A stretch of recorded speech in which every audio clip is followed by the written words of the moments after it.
Bonjour Aldo, Bonjour Florian, bonjour, merci de ça m'inviter va? dans ton émission. Oui, ça va, je vais aller. C'est Bon, très alors chaud tu ces fais... derniers temps. Ah, c'est chaud, plus chaud que le temps. Tu es au Royaume-Uni, bien sûr, et je tenais absolument, mon cher Aldo Stéron, à t'avoir pour analyser cette période un peu folle de tout ce qui se passe en France. Puis on va aussi parler, on va en profiter des élections, parce qu'il y a aussi des législatives au Royaume-Uni, le 4 juillet, avec une montée forte en ce moment du parti de Farage. Donc on va en parler. Mais d'abord, on va parler de la situation complètement rocambolesque en France, avec un petit mot sur les européennes, mais surtout la dissolution. Comment tu analyses tout ça? Est-ce qu'il y a un piège? Les propos de Macron, les sujets plus ou moins présents dans la campagne. Bref, cette campagne express, hein, il reste moins de 2 semaines. Voilà. Alors, d'abord, on va commencer et puis tu nous diras aussi un mot de ton tout nouveau livre, hein. On va en profiter, tu nous diras où est-ce qu'on peut se le procurer d'ailleurs. Alors on va commencer par les européennes. Alors moi je parle d'un truc que tu m'as envoyé le jour du vote, puisque je le rappelle, tu es référent pour les Patriotes au Royaume-Uni. Et il se trouve que tu as eu un message d'un de nos électeurs au Royaume-Uni, un Français de l'étranger, qui ne trouvait pas notre bulletin de vote dans le bureau de vote. Il n'y était pas. Alors qu'on l'avait fourni, hein, on l'avait imprimé et envoyé. Absolument, c'est assez choquant et ça confine, on va dire, à la manipulation des élections, hein. Ça me rappelle une ancienne époque en Afrique où on avait un candidat unique, il y avait le oui, il y avait le non. Et je me souviens, quelqu'un de ma famille a été voté et puis il y avait que les bulletins oui. Il a dit Ouais. au commissaire politique, est-ce qu'il y a le bulletin non? Il a dit pourquoi vous voulez voter non? Il dit non, non, c'est juste comme ça, hein. Ah ben voilà, on est aujourd'hui dans une offre qui est dirigée, ça signifie effectivement le bulletin des patriotes était manquant dans certains bureaux de vote. Ouais, à peu près, je pense, 1%, c'est-à-dire 600 bureaux. C'est quand même beaucoup. Enfin, on a tout ça, on le recense, on reste pas sans agir, attention, hein. On s'occupe du ministère de l'Intérieur et on est en train de faire tout ça. Mais ça prend du temps. Mais toi, en tout cas, il y a eu un bureau au Royaume-Uni qui était également concerné. C'est un scandale sans nom. Euh, Justement, tu as pensé quoi de la qualité des débats sur l'Europe, de la campagne française, si tu as suivi ça, puisque vous n'avez plus de campagne vous n'avez plus de campagne au Royaume-Uni parce que vous avez fait ce fameux Brexit et tant mieux pour vous. Mais tu as suivi, j'imagine, la campagne en France. Tu l'as trouvée intéressante, tu l'as trouvée équitable, tu l'as trouvée comment? Non, je ne l'ai pas trouvé équitable, c'est-à-dire que l'offre qui va être fournie à l'électeur ou qui va être fournie aux téléspectateurs, c'est l'offre de on reste dans l'Europe, mais on fait une autre Europe, une meilleure Europe, une Europe autrement, c'est tout ce que j'ai entendu. La question de sortir de l'Europe n'est pas du tout évoquée. Et d'ailleurs, si on regarde le résultat des élections, malheureusement, il est proportionnel au temps de parole qui est fourni aux uns et aux autres. On n'a que des partis européistes sous diverses déclinaisons. Même le Rassemblement national est aujourd'hui un parti européiste. Tout à fait. Alors, le soir de l'élection, le 9 juin, le grand événement, c'était pas ça, c'était l'annonce surprise de la dissolution de l'Assemblée nationale par Macron.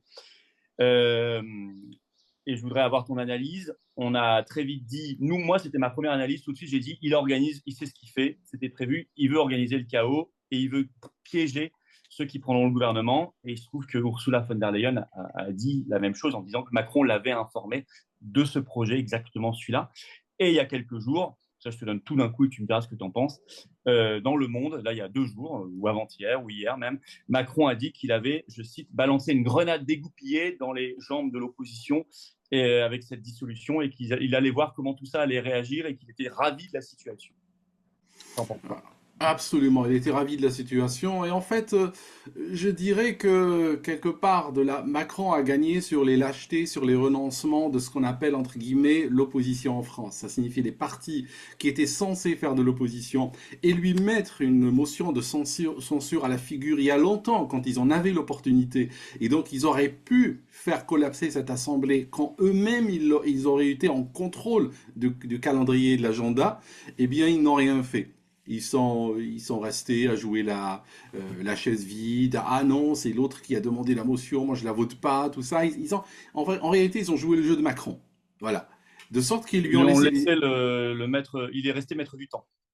Absolument, il est maître du temps, il est maître du jeu, il fait ce qu'il veut. Et donc, il a choisi le pire moment. Et je suis en train de parler à des candidats de divers partis. Je suis dans l'écoute, je parle à des candidats. Et ils me disent c'est la catastrophe sur le terrain. Parce qu'il y a très peu de temps pour s'inscrire, il faut des documents, il faut des pièces justificatives. Il faut savoir que ce matin, un candidat me le disait, on peut pas s'inscrire en ligne, il faut y aller en présentiel. Oui. Il n'y a pas il y a pas de formulaire pour uploader des documents, ils veulent des originaux, tout ça. Donc, il y a une sorte de bureaucratie qui a été mise en place, en plus du délai très court, pour rendre la chose très difficile aux gens. Donc, et Macron est en train de jouer, à mon sens, n'est pas en train de jouer aux échecs. Parce que quand on joue aux échecs, bon, on est là pour gagner, c'est clair, mais on respecte la personne en face, l'adversaire en face, potentiellement, c'est un membre de ma famille. Mais Macron est en train de jouer le pourrissement. C'est un jeu machiavélique qui est en train de le jouer. Et comme il a dit, il a jeté une grenade. Avant qu'il dise ça, moi j'avais utilisé dans une vidéo l'exemple de il a jeté un os. Et on Ouais. voit tout le monde, ils sont en train de s'étriper, ils sont en train de s'arracher les cheveux, les trahisons, les changements de camp. Entre le matin et l'après-midi, on a une recomposition déjà du paysage avec des surprises sans arrêt. Et honnêtement, quand je vois les uns trahir les autres, hein, quand je vois les trahisons, je me dis ces gens-là, combien de temps ils mettraient à trahir leurs engagements électoraux? Combien de temps ils mettraient à trahir leurs électeurs s'ils sont capables de trahir leurs alliances qu'ils ont contractées il y a de nombreuses années? Donc on voit que Macron aujourd'hui, ben, il est en train de gagner quelque part parce qu'il est en train de mettre le phare sur cette opposition-là qui est complètement désorganisée. Mais ils l'ont laissé, c'est de leur faute. Oui, ils l'ont laissé faire, effectivement. Euh, Tu parlais, alors, juste sur le terme grenade et cette idée de créer un piège, est-ce que ce serait envisageable, parce que j'en profite au Royaume-Uni, tu connais bien la vie politique britannique, est-ce que ce serait envisageable d'entendre un Premier ministre britannique dire j'ai piégé mon pays, j'ai lancé une grenade sans qu'il ne se passe rien derrière et qu'on ne lui demande pas de compte? Parce que finalement, ce que dit Macron est complètement contraire à la Constitution, hein. L'article 5 demande au président de la République de faire respecter le bon fonctionnement des pouvoirs publics, pas de lancer des grenades. Au Royaume-Uni, ça passe, tu Oui. crois? Non, jamais de la vie, jamais de la vie. Il y a quand même un certain décorum, il y a quand même une certaine dignité de la vie politique ici. Au-delà des chamailleries de camp et tout ça, je ne vois personne dire j'ai saboté mon pays, j'ai saboté l'ordre institutionnel pour des raisons purement électoralistes, parce que ça m'arrange.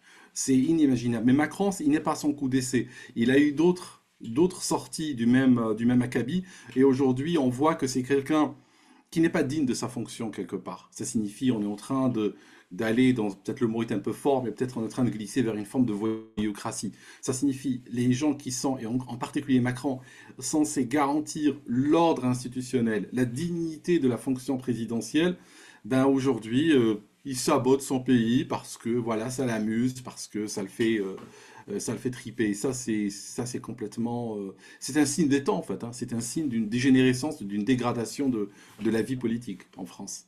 Oui, c'est ça. Oui, tout à fait. Je crois que ça a aussi beaucoup à voir avec le fait qu'on n'est plus un pays souverain. Et donc, la vie politique se dégrade fortement parce que les gens ne sont Ouais, plus décisionnaires. Ils sont juste là pour prendre le salaire, pour prendre le poste, quoi. voilà, mais c'est peut-être aussi, Florian, c'est peut-être aussi une technique sur le plan psychologique pour pousser l'électorat à la démission, l'électorat à l'abstention. Parce que quand on regarde des jeunes aujourd'hui qui arrivent, qui sont peut-être des primo-votants, qui n'ont jamais voté de leur vie, qui voudraient voter, quand ils regardent la qualité du discours de cette vie politique, je peux comprendre, et quand je leur parle, c'est ce qu'ils me disent, je peux comprendre qu'ils soient dégoûtés de tout ça et qu'ils se disent, moi ça m'intéresse pas. Et donc, ils partent dans une logique d'abstention et cette logique-là, ben, elle favorise des gens comme Macron. Parce que Macron, il faut savoir, il a été élu au suffrage universel, tout ça, mais en réalité, il a été élu par une minorité. Il n'y a Oui, pas une majorité de Français de la rue qui bien ont sûr. élu Macron.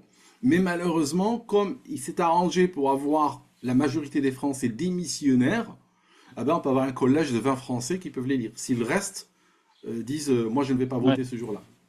Alors, parmi, tu parlais des surprises. On voit par exemple l'ancien ministre de la Santé, Aurélien Rousseau, qui a participé à mettre en place la réforme des retraites de Macron, être maintenant candidat pour le Front populaire qui prévoit d'abroger cette réforme des retraites que lui-même a mis en place il y a 6 mois. On voit Oui, Véran est candidat, François Hollande est candidat contre certaines mesures que lui-même a mis en place. c'est- Ça crée oui. quoi tout ça, à ton avis? C'est du n'importe quoi, mais on voit exactement la même chose au Royaume-Uni. C'est-à-dire qu'on a les médias dits conservateurs, donc proches du parti conservateur de Sunak, qui est en train de rejouer donc, la vie politique de son parti.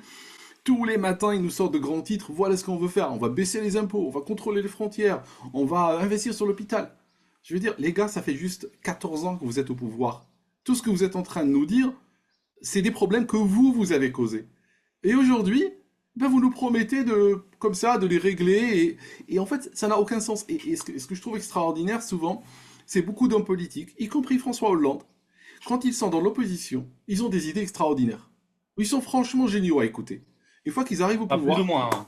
Génial oui, et Hollande, je sais oui, pas si ça va oui, ensemble. Hollande, c'est vrai que c'est un peu exagéré, c'est un peu caricatural. Mais Ah, quand ils sont dans l'opposition, ils ont toujours des idées. oui. Voilà, ils ont toujours des promesses. Alors que quand on commence à creuser, comme tu l'as fait, on va réaliser, mais ce problème, c'est toi qui l'as créé. Cette mesure, c'est toi qui l'as mise en place. Qu'est-ce que tu es en train de me raconter aujourd'hui que tu es contre? Mais voilà, c'est du pur électoralisme. Puis une fois qu'ils arrivent au pouvoir, d'ailleurs le Rassemblement national a abandonné l'idée de revenir sur la réforme des retraites. Alors, je voulais venir justement à ça, parce qu'aujourd'hui, c'est lui qui est le plus haut dans les sondages. Bon, imaginons le 7 juillet, second tour.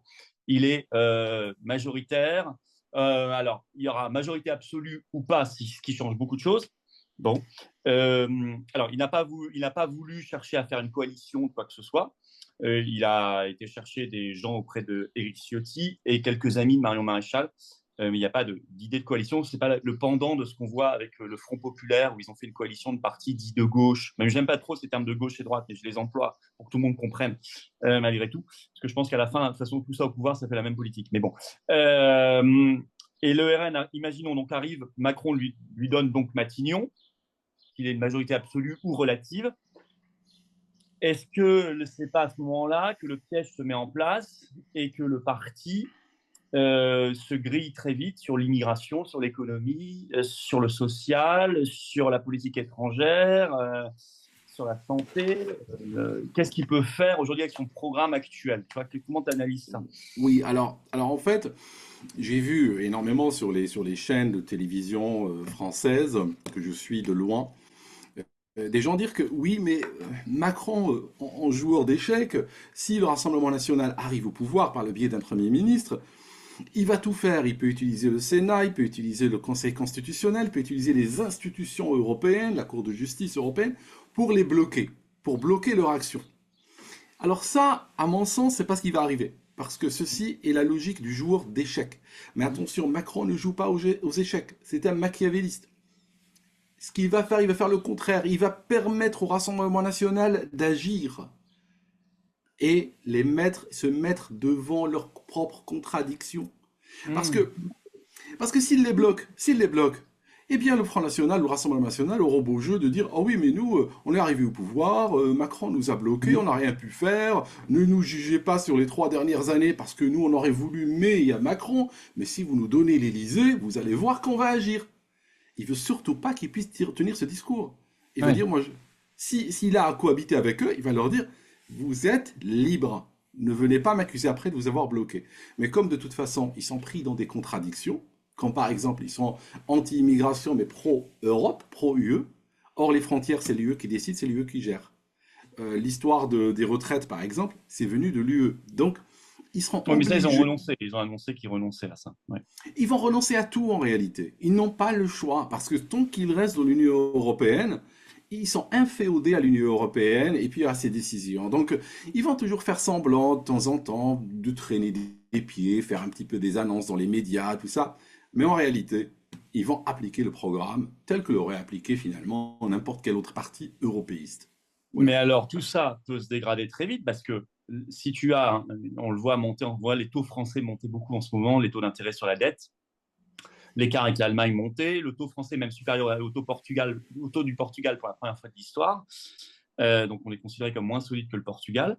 Donc, imaginons qu'il y ait ce piège de la dette. Très vite, tu peux avoir la Commission européenne qui met la France sous tutelle. Ça peut C'est arriver, la France prévu par part. les règles Oui, budgétaires. C'est prévu par les oui, règles budgétaires. Et c'est si tu arrivé restes à dans la la logique Grèce. de l'Union européenne et de l'euro, tu ne pourras rien faire. Ah, absolument, c'est arrivé à la Grèce. Oui.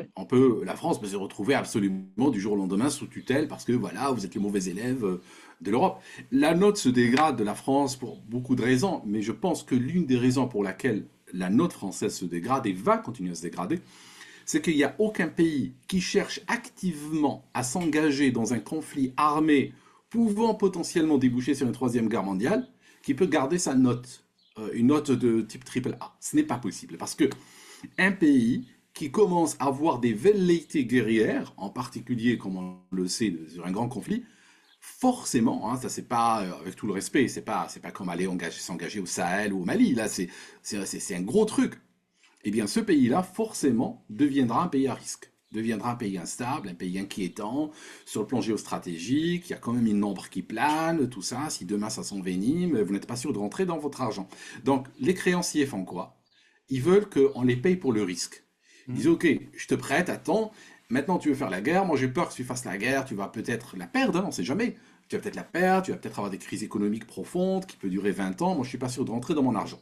Donc, ok, je te prête toujours, mais je veux que tu me payes plus parce que tu es un pays risqué. Sinon, moi je vais prêter à un autre pays stable, hein. Sinon, je vais prêter à la Suisse ou prêter à n'importe quel autre pays, hein, qui n'est pas impliqué dans ce genre d'histoire. Voilà un petit peu le discours Ouais, c'est qui règne intéressant. ouais, au sujet de la France. Alors justement, cette histoire de paix et de guerre est totalement absente de cette mini-campagne des législatives, bon, qui ne ressemble pas d'ailleurs à une campagne, hein. Enfin, en fait, on ne parle que des frasques des uns et des autres, des coups de poignard et des coups de couteau et des machins. C'est pas très intéressant. Mais si on enlève cette écume des choses, sur le fond, on ne parle pas de la paix et de la guerre. Et en fait, j'ai remarqué que les trois grands blocs qui sont candidats, donc Front Populaire, le RN et quelques-uns, et la Macronie, les trois sont pour le maintien dans l'OTAN, dans l'UE bien sûr, et pour le soutien à l'Ukraine en fait, donc financier et d'armement. Donc, aucun ne suscite le débat sur ça. Or, il y a une accélération, j'en parlerai en vidéo ce lundi, là, 17 juin, si je ne me trompe pas, oui, c'est ça. Je vais parler de tout ça en détail, mais quand même, on voit une accélération folle en ce moment de l'OTAN, et personne n'en parle dans cette campagne. Ils peuvent pas en parler, ils sont coincés parce que s'ils en parlent, c'est pour dire on veut plus de guerre, on veut plus d'armes pour l'Ukraine, on veut plus d'argent pour l'Ukraine, on va envoyer des soldats au sol, parce qu'il y en a même qui peuvent rentrer dans la surenchère, envoyant des chars, envoyant voilà, allons-y. Il n'y a que ce discours qui est acceptable. Le discours opposé, de dire envoyant des négociateurs, demandant un cessez-le-feu, demandant des armements, demandant des couloirs humanitaires, créant des tables rondes, envoyant des médiateurs. Ce discours-là, qui est quand même le discours de raison, même qu'on soit de gauche ou de droite ou autre, personne n'a envie d'une guerre meurtrière aux portes de l'Europe avec la possibilité d'embrasement généralisé. Sauf que ce discours s'appelle aujourd'hui dans les médias, s'appelle un discours pro-Poutine, s'appelle un discours pro-Russie, machin. Et donc, à ce moment-là, les gens ont peur de parler comme ça, parce qu'il y a des chiens de garde qui viennent les attaquer. Donc, ils préfèrent dire oh non, moi je suis pro-Ukraine, voilà. Et aujourd'hui, on est en train de négocier pour faire entrer l'Ukraine dans l'Union européenne. Je veux dire, à un moment donné, il va Ça falloir. s'accélère beaucoup là-dessus, hein. Oui, il va falloir à un moment donné le reconstruire. Parce que les guerres, il faut savoir une chose, ça commence mais ça s'arrête. Quand ça s'arrêtera, il va falloir le reconstruire l'Ukraine.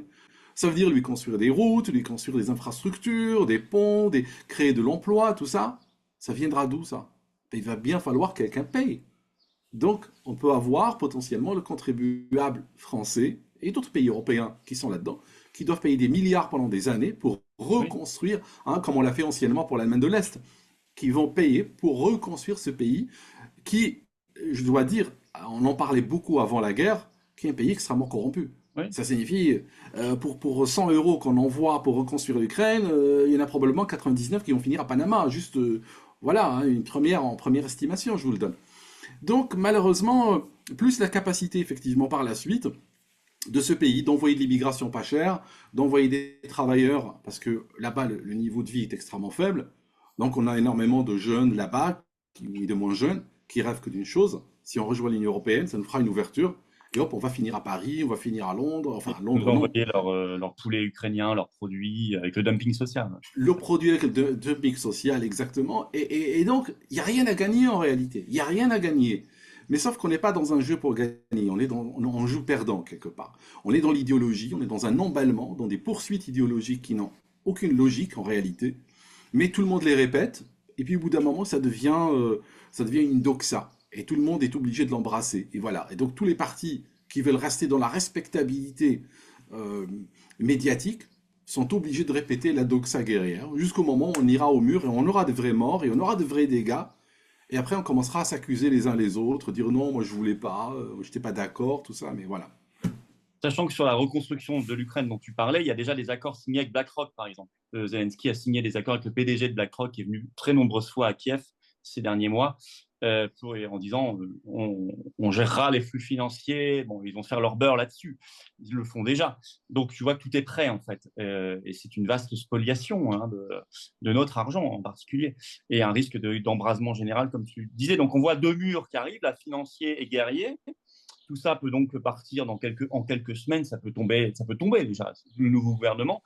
Donc, pourquoi tant de précipitation pour certains à se précipiter dans une assemblée qui ressemble à vouloir en fait une cabine dans le Titanic? Est-ce que C'est ça, c'est la ça me fait cabine dans le penser à ça, Titanic. moi? Oui, c'est la cabine dans le Titanic, il y a ça. J'aimerais quand même rajouter peut-être un détail.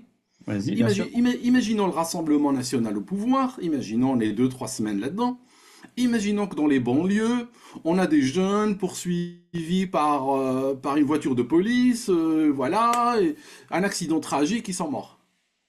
On peut se retrouver avec des émeutes qui seront multipliées par rapport à ce qu'on a connu dans le passé. Parce qu'on a le Rassemblement national au pouvoir, et donc ces émeutes-là, si elles se déclenchent, pourront prendre des proportions bibliques, pour ainsi dire. Donc le Rassemblement national peut se retrouver avec une instabilité à l'intérieur, qui est aussi exacerbée par la crise économique, hein, parce que les gens sont touchés par l'inflation aussi, sont touchés par le chômage, de plus en plus d'entreprises sont en train de virer du monde et tout ça. Donc, quand on mélange tout ça, on est vraiment dans la cabine première classe du Titanic, effectivement. Et est-ce qu'il n'y a pas un autre iceberg sur le chemin du Titanic? C'est les JO. Est-ce que tu crains pas qu'il y ait, puisqu'ils prendront les JO là, 2 semaines après leur arrivée au pouvoir, il y aura les JO qui arrivent à Paris, dans un état de désorganisation générale manifestement sidérant. Bardella a déjà dit qu'il ne changerait rien à l'organisation. De toute façon, ils- je signale qu'ils ont voté la loi en 2023. Ils ont voté à l'Assemblée nationale avec les macronistes et LR. Je l'ai dit suffisamment, ça, j'ai prévenu. Ils ont voté la loi olympique qui prévoit notamment les passes, les QR codes, la reconnaissance faciale, toute cette organisation délirante qu'on constate. En ce moment, nous, on est en justice devant le Conseil d'État là-dessus. On aura un jugement au fond. On a arraché avec VIA un jugement au fond qui aura lieu bientôt sur toute cette affaire. Mais bon, donc ils vont la respecter. Imagine qu'il y a un événement dramatique. Est-ce que ça ne va pas immédiatement plonger aussi le Titanic au fond des eaux, quoi? Effectivement, ils auront cette échéance sur laquelle toutes les caméras du monde seront braquées.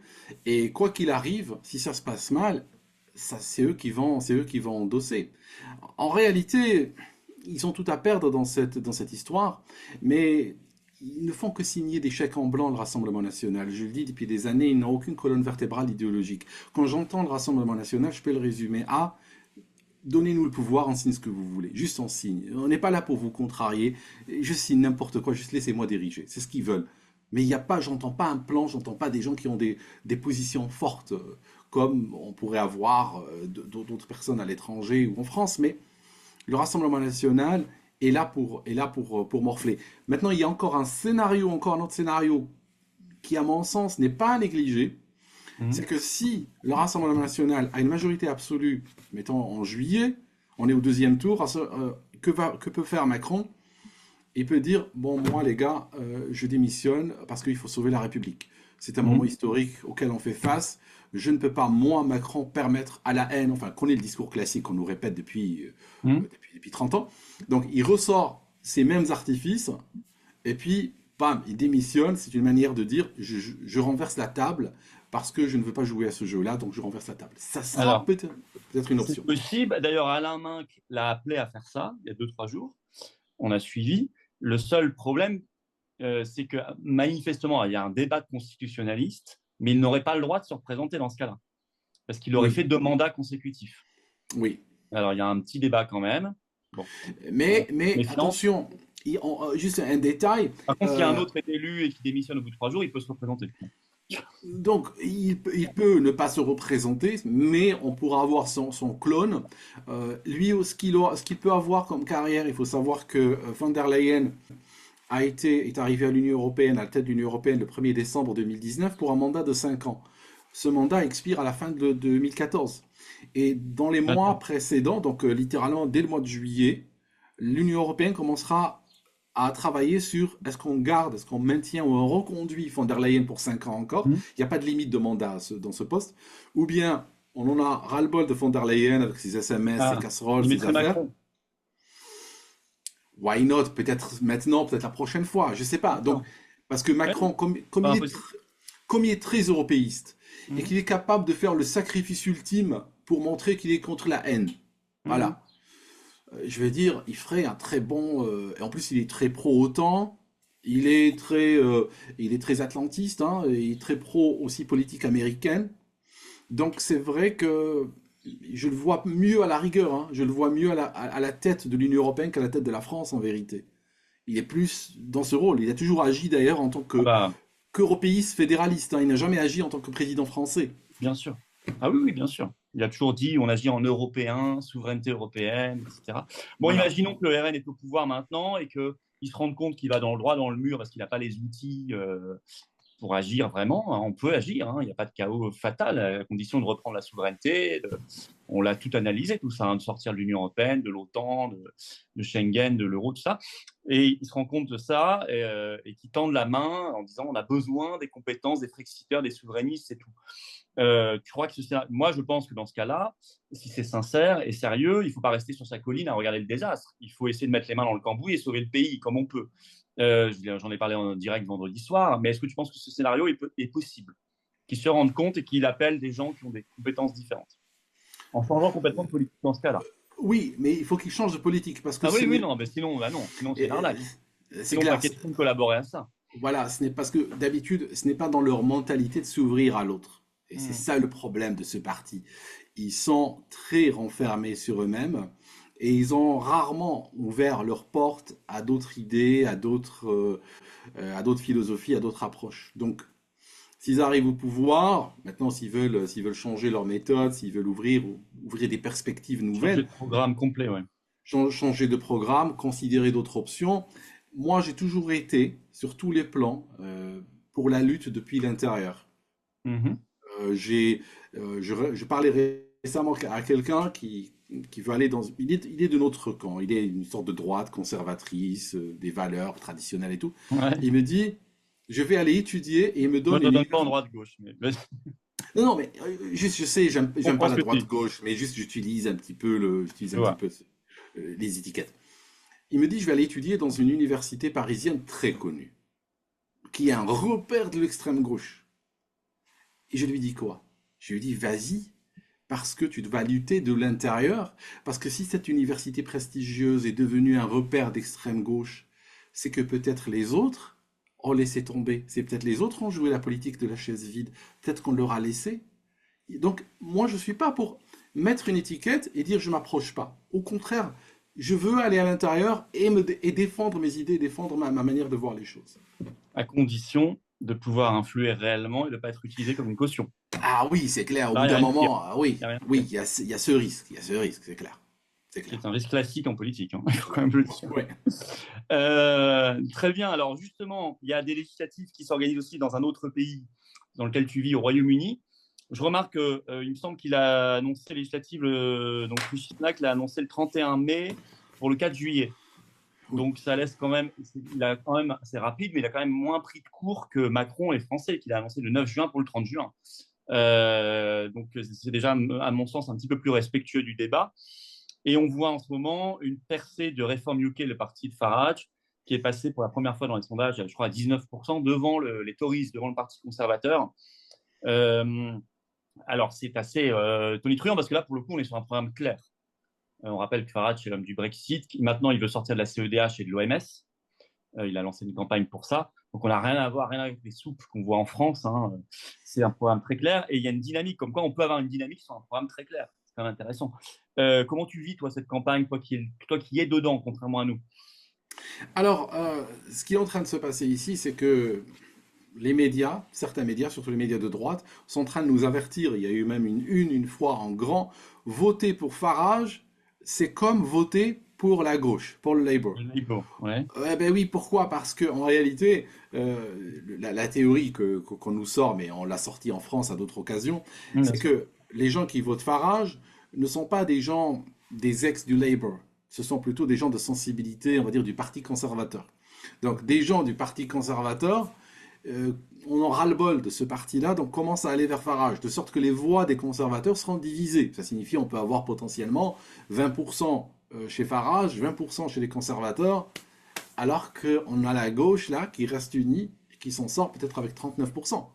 Donc voilà, on l'aurait gagné en tant que bloc conservateur uni, mais autrement, ben, là, elle va passer devant.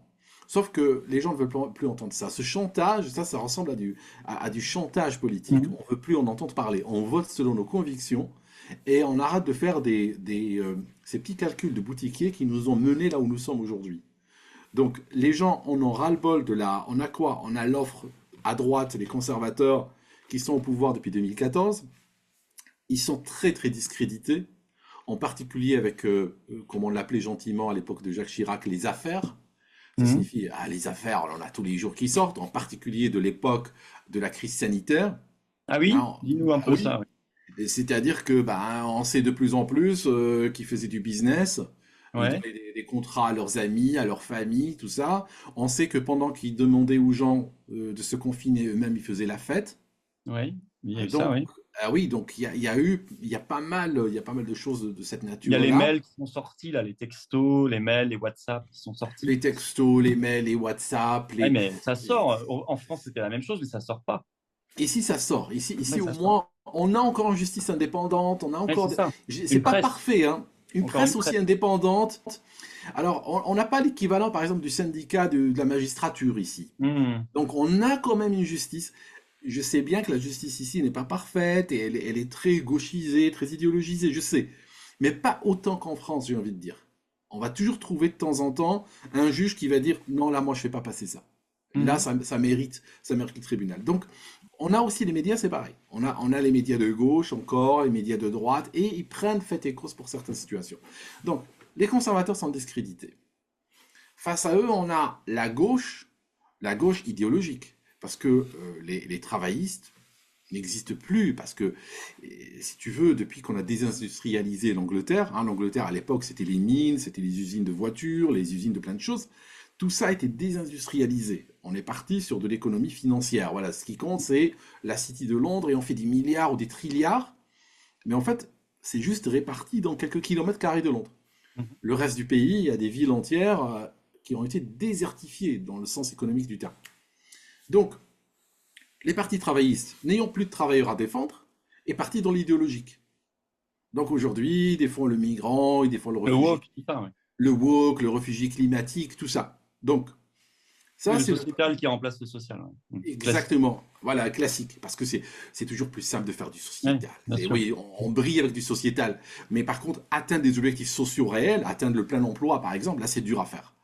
Mais partir sur des objectifs et des poursuites idéologiques, ça, on se rappelle quand il y a eu cette histoire de Floyd aux États-Unis, Mhm. et ses manifs et tout, on se rappelle que Keith Starmer, le chef du parti travailliste, il était presque tous les jours à genoux dans son bureau en train de prendre des selfies.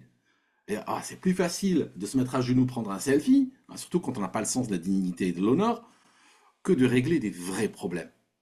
Le chômage de masse, la Bien criminalité, sûr. ça c'est dur à régler. Donc, on a le choix entre la peste et le choléra, hein, à la base. Hein. Reconduire les corrompus ou bien ramener les idéologues. Voilà. Il y a Farage qui offre une alternative. Donc, j'ai même fait un sondage sur mon canal. J'ai dit aux gens, je vous offre mon vote. Je vote pour qui? Ils m'ont tous dit Farage. Donc, Farage est très populaire en France. Donc, Ouais. très. Donc, je vais voter Farage parce que Très voilà, bien. à la demande des Mais Français. je pense que tu l'aurais fait spontanément. Absolument, je l'aurais fait quand même, oui, je l'aurais fait quand même. Mais là, il y a une vraie campagne, c'est plus intéressant qu'en France. Vous parlez de sujets de fond. Non, non, pas vraiment de sujet de Pas fond. Par vraiment. exemple, si je prends la guerre, à laquelle nous sommes partie prenante, tout comme la France, Ah et on est bah oui, présent. parce que le Royaume-Uni a toujours été ultra-atlantiste. Ah ben oui, ultra-atlantiste, on le Je sais pas sait, si hein, ça change. voilà, ça Ça fait rond changera toujours le pas. grand large, comme on le Oui, sait. ça changera jamais. Donc on est très atlantiste, on est très porté sur l'OTAN, on est sur de la rhétorique incendiaire, que ce soit de gauche ou de droite.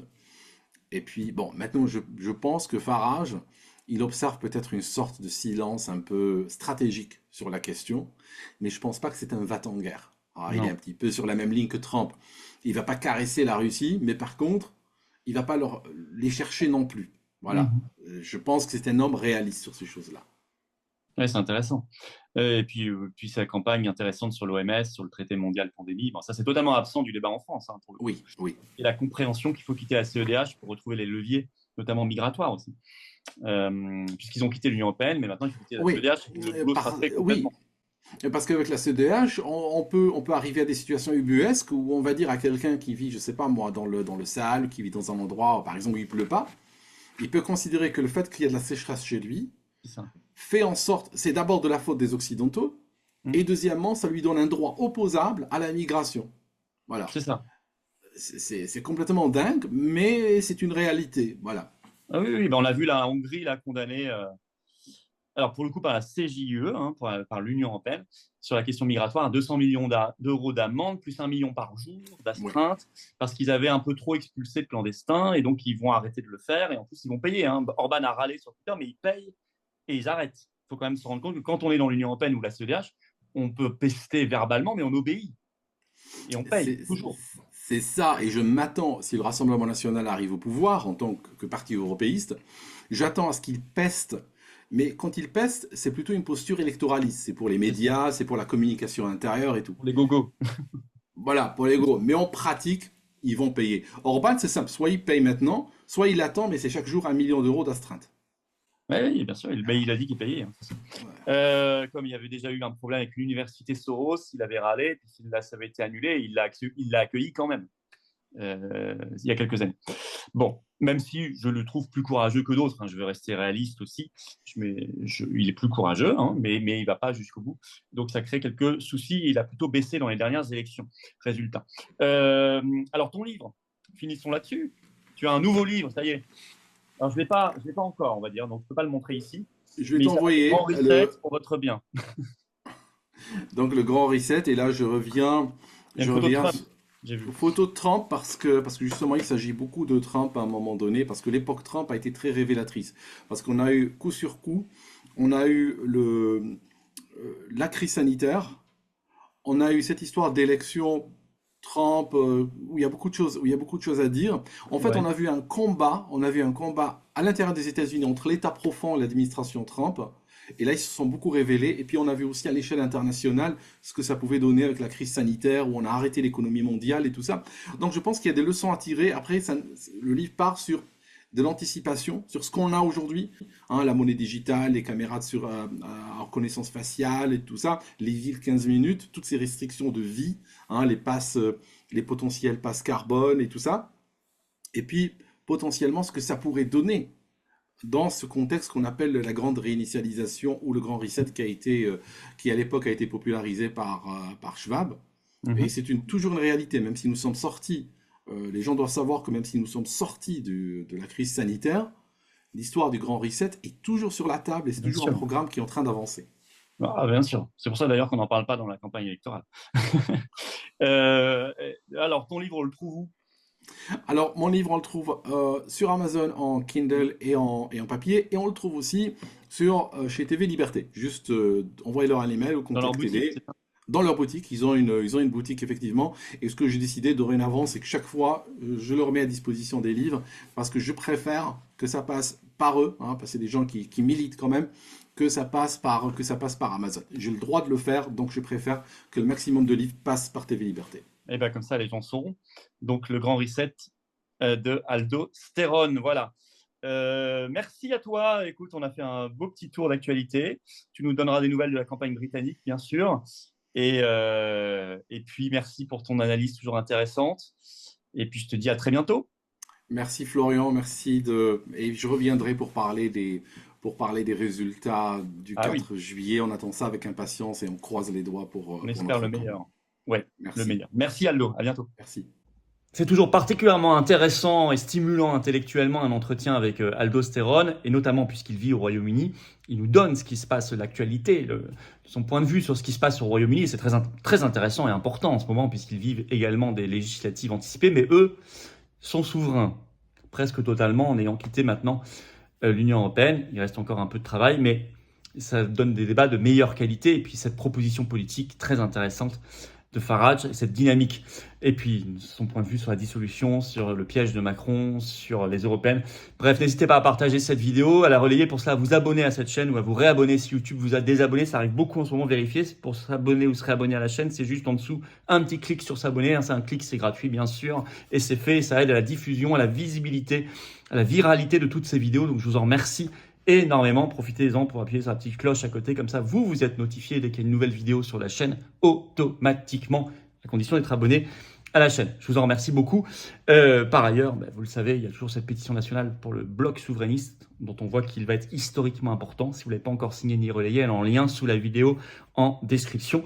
Et bien évidemment, je vous attends. Voilà, je vous appelle. Si vous êtes d'accord avec cette analyse, celle qu'on vient de faire, si vous êtes d'accord pour les combats qu'on propose, très concrets, pour les libertés, la paix, le Frexit, la sortie de l'OTAN, l'avenir, rejoignez-nous. Il faut être la relève, il faut être là dès maintenant en adhérant aux Patriotes, en réadhérant si vous n'êtes plus à jour, en faisant un don au mouvement si vous voulez nous aider à faire encore plus d'actions en justice, manifestations, à rembourser les 1 million d'euros quasiment qu'ont coûté les européennes, alors qu'on n'a pas été remboursé par l'État parce qu'il fallait faire 3%. Vous pouvez faire un don au mouvement. Adhésion, don, c'est défiscalisé pour vous aux 2/3 de ce que vous donnez. Ça fait baisser massivement, concrètement, vos impôts. Profitez-en, évidemment. Et c'est facile pour le faire. Adhérer, c'est le premier lien sous la vidéo en description. Ce lien est également en commentaire épinglé. Une petite fiche sur l'écran maintenant et dans quelques secondes, un lien sur l'écran. Vous choisissez. Faire un don au mouvement, c'est le deuxième lien sous la vidéo en description. C'est facile aussi. Et tous ces liens sont bien sûr toujours sur notre site les-patriotes.fr. Et je disais défiscalisation, oui. Vous mettez 60 euros, ça enlève 40 euros. Vous mettez 6 000, vous s'enlève 4 000. Il y en a qui peuvent. Vous mettez 6 euros, ça enlève 4 euros. Tout compte, tout est utile. On n'a pas les millions, nous. On n'a pas les réseaux, des copains. Non, on n'a pas tout ça. On est anti-oligarchique, on est dans la résistance authentique.